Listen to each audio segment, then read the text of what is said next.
Hi, everyone. I'm Gold Derby News and Features Editor Ray Richmond, and I'm here today with Jen D'Angelo, the writer and producer of the Hulu road trip film comedy Quiz Lady. The movie centers on polar opposite sisters played by Aquafina and Sandra Oh as Anne and Jenny, who need to work together to cover their mother's gambling debts and rescue Anne's kidnapped pet pug, Mr. Linguini, from the mobsters. So, Jen, in what part of your brain did this wacky premise initially emerge? Several different parts, I would say. It was sort of, yeah, just a synthesis of many different ideas where I wanted to write a rom-com where the central relationship was not a romantic one. It was about two sisters coming back together. And so that was one idea. And then there was also an idea inspired by my brother, who is like a Jeopardy whiz. He's a genius. It's very frustrating. He remembers everything he's ever read. It's really annoying to play Trivial Pursuit with him.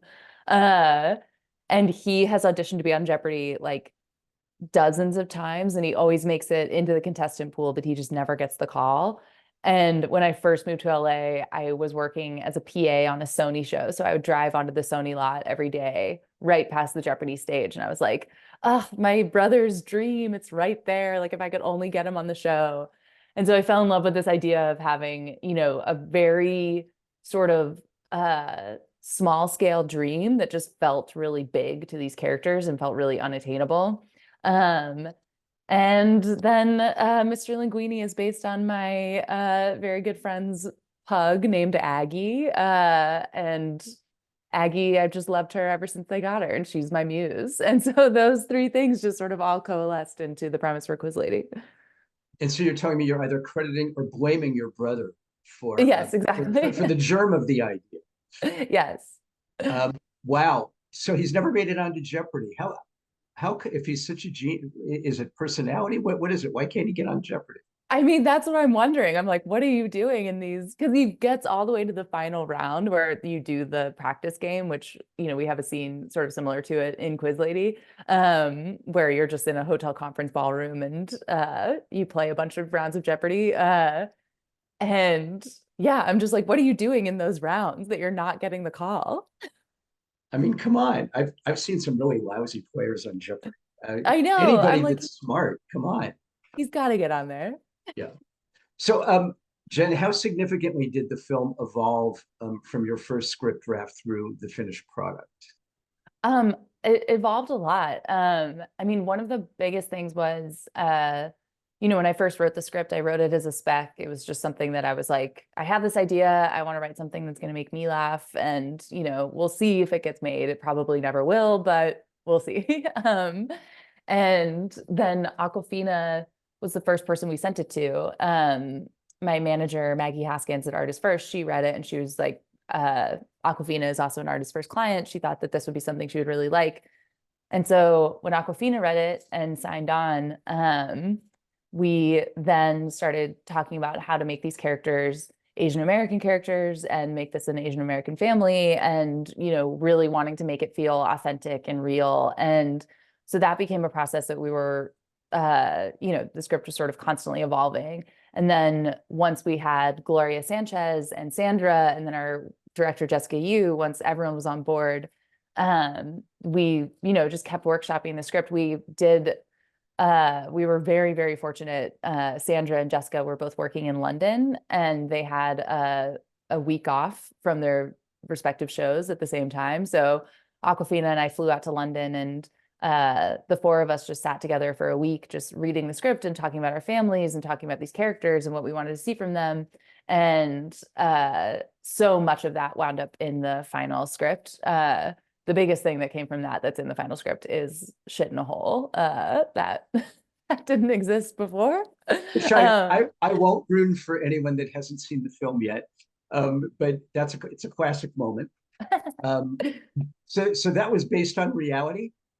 yeah, it was. And I don't know if we need to go into more detail No, about sort of whose no. reality, but yeah, it came from some real stories. Wow. Um, it's so great, Jen, though, the way you have these actresses playing against type. We would, of course, naturally think of Aquafina being in the crazy role, and Sandra as being the button down one, and you completely reversed it. Did they so they during that week with the hat off, they contributed ideas that really enhanced the whole story and sister relationship. Yeah, and so much of it was sort of figuring out sort of what is the structure of the family and sort of what is their background. And we ultimately decided to make them half Korean and half Chinese. And that sort of just opened up the script so much because we had all of these elements in terms of like the script ending in California. It's like them trying to get to this promised land of California, and that they are sort of the offshoot loser family, and the rest of the Yum family is like very sort of buttoned up, and they're sort of like the model minority myth, kind of a little bit.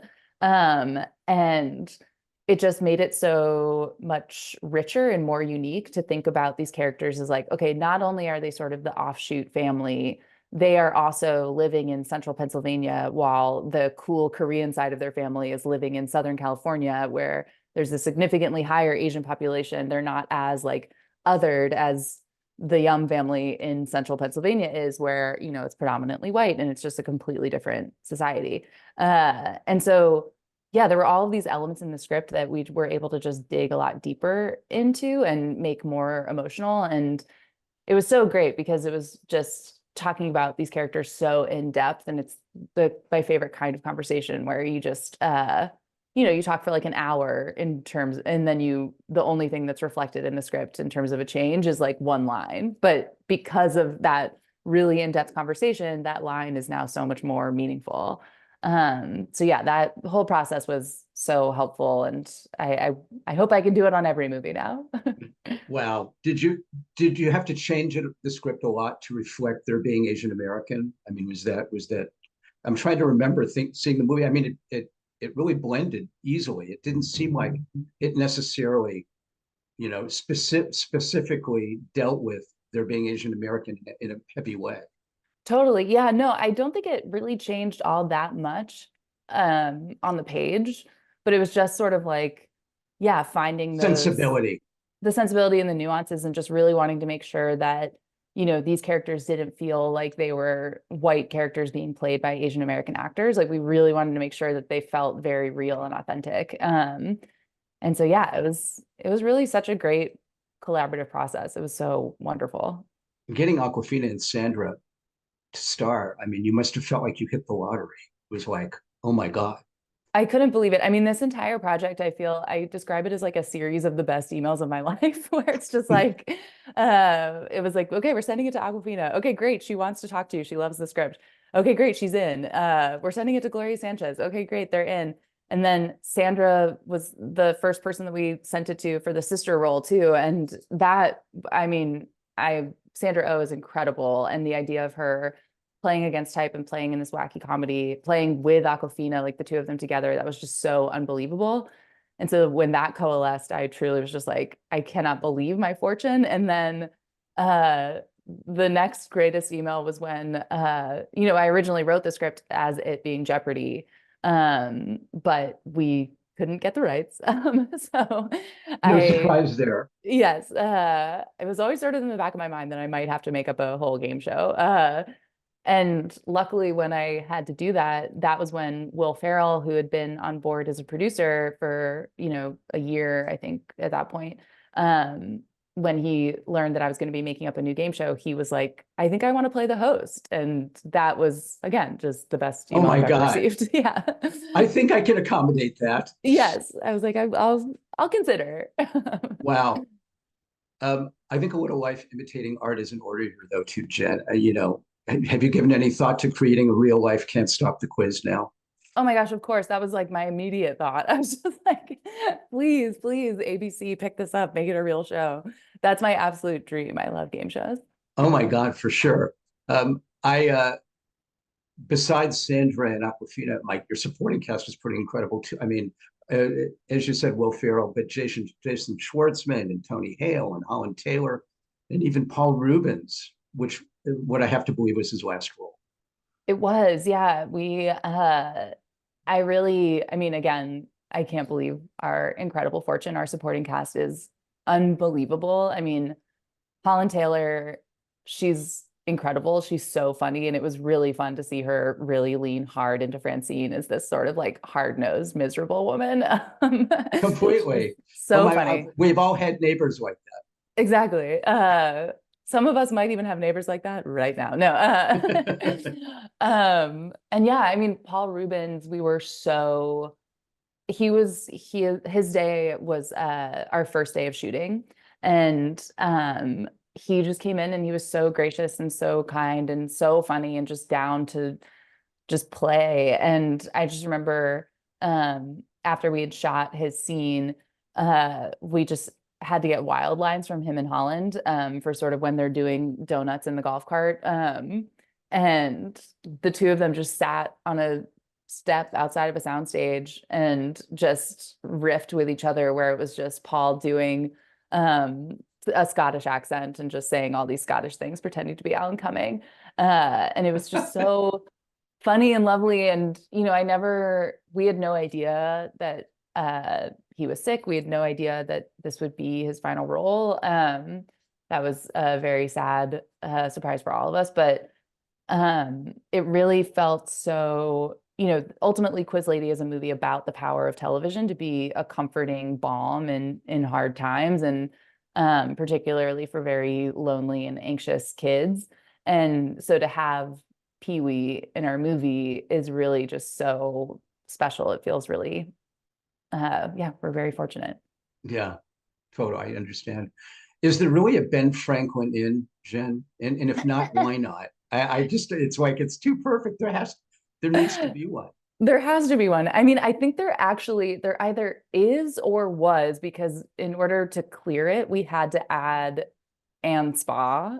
It was just Ben Franklin in, and then we had to make And it Ben spa. Franklin in and Spa. So I You believe had to there make an is one end somewhere. spa because for copyright reasons or Yes, I trademark think reasons? there was a Ben Franklin in at least at one point, but I'm not sure if it's still there. But I mean, I grew up right outside Philadelphia, and so Philadelphia truly is obsessed with Ben Franklin, and he's absolutely everywhere. So it just felt like, of course, there must be a themed hotel somewhere in there. And Tony Hale was so great playing him. He's like, oh my God, he's so persnickety about it and so exact and so takes it so seriously. I know, It, it's so funny. it's Jessica, our director, had worked on a documentary with Civil War reenactors, and so she was like, they take it extremely seriously. So she was really inspired. so Jen, Quiz Lady is so female centric too. You know, you must have noticed that you wrote the script, Jessica, you directed it. It tells the story of sisters. Do you think that fact alone may could have helped get it made? I mean, I really wonder. It was so funny in terms of how it got made. It was such a weird journey. It was very fast, but it also there were a lot of twists and turns where um you know, I'm sort of pathologically adverse to counting my chickens before they hatch. So when we initially sold the script, we sold it to Netflix, and I was sort of like, you know, this feels too easy. And yeah, it feels like this is exactly the kind of movie that I feel like we all are craving right now, which is like a feel-good comedy that feels familiar but also fresh, because it's types of characters that we haven't seen before. It's actors playing roles that we haven't seen them play before.